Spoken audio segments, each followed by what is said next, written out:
Well, if you take Jerry for what his word, I don't understand what Micah and his team would want more than being the highest paid non-quarterback in NFL history. I mean, I understand where Jerry's coming from. He's knows that he is an exceptional talent.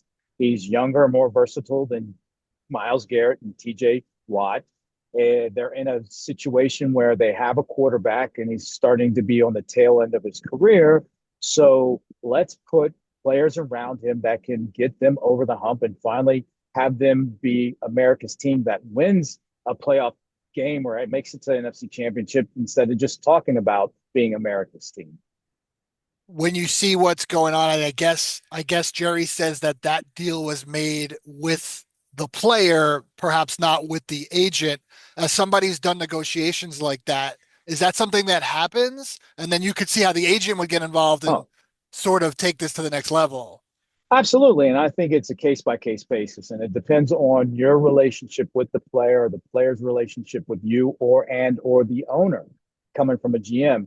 And a lot of times, though, the framework of the deal has been discussed with the agent and the nuances and the just let's get this over the hump can be discussed with the player because a lot of times, and I tell players now that I deal with in college and when I was in the pros, you have to remember the agent works for you. You don't work for the agent. So if you like a deal, then you tell the agent to take the deal. So Jerry may have been frustrated with the conversations with his agent and said, let me just go right to Micah. And then Parsons, they may have got their handshake deal done. And then as soon as he tells the agent, the agent gets in his feelings and probably starts thinking, well, if he starts negotiating by himself, then I'm going to get cut out of this because he'll say, do I really need you? So I can understand where the agent's coming from. Have you ever in negotiations had an agent tell you to stick the contract up your bleep? I have not. No, I mean, there's been some tense negotiations, and there's been some times where some people's hung up on people.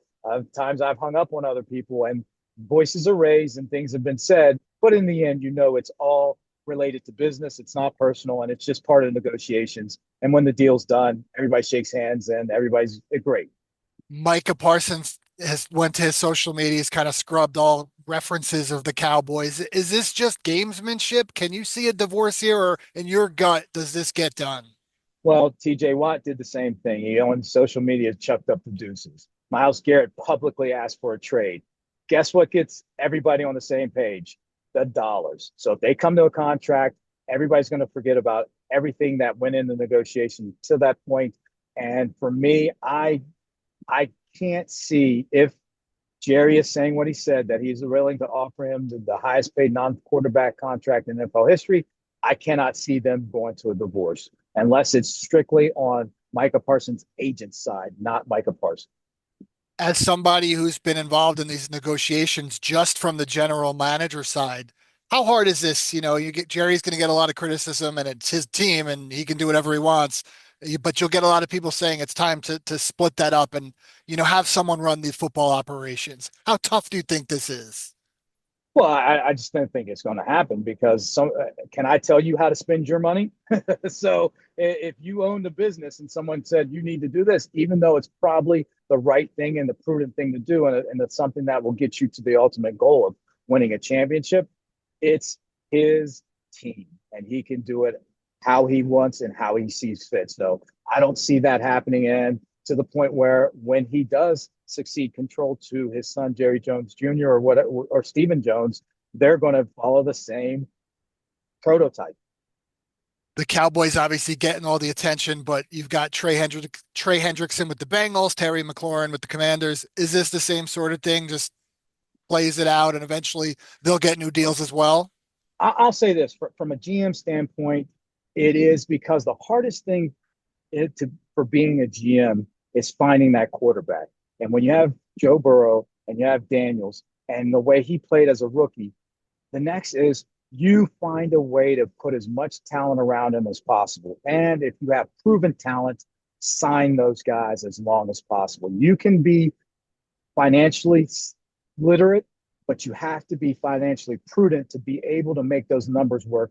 And the way people can, I wouldn't say circumvent the cap, but be able to move money around to make it fit especially for a player when you have these quarterbacks, and especially when you have Jaden Daniels on a rookie quarterback contract. There is always plenty of room. Joe Burrow, and they played both those wide receivers, but when you look at their season, if they had any semblance of a defense, they would have been in the playoffs last year. So why mess around and waste another year's worth of Joe Burrow under contract and the money that you poured into those receivers without having a defense that can help you get to where you ultimately want to go?